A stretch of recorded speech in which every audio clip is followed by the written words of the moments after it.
You're watching Good Business San Diego.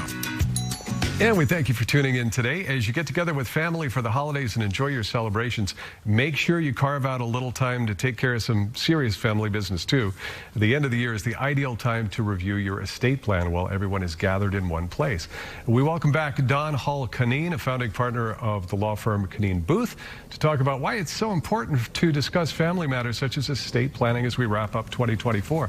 And part of it, Dawn, is there's new laws and provisions that go into effect in 2025, right? But correct. Let's talk about the circumstances in someone's life throughout this year that may necessitate making these changes now. What are we responding to? Sure. So as life evolves, circumstances change. There may be new children born, new grandchildren.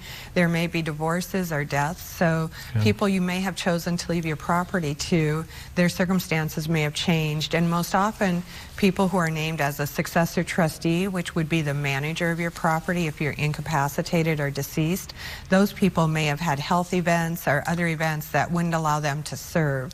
So it's important to review your beneficiaries and your managers of your property. And it is a difficult conversation in some cases to have, but it is so important because of the consequences for years and generations to come in some cases, right? Absolutely. It's so important for everyone in the family to be on the same page while you're alive. Otherwise, the family you've built can quickly dissolve after your death over the controversies. So there's also tax considerations that people should be aware of as it relates to maybe gifting, some contributions.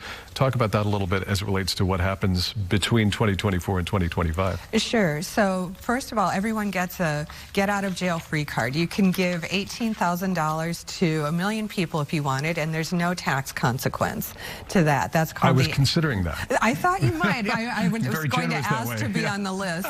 You got it. So that's called the annual exclusion gift. That's $18,000 per recipient. And January 1, 2025, that goes up to $19,000. So every year you can give the annual exclusion amount to as many people as you want with no gift or estate tax consequence. So let's talk about the transfer tax. There's big changes in that coming in 2026, right? Correct. So currently each individual may give between lifetime transfers and death time transfers $13.61 million total. And it's not including the annual exclusion gifts. And that amount sunsets on December 31, 2025.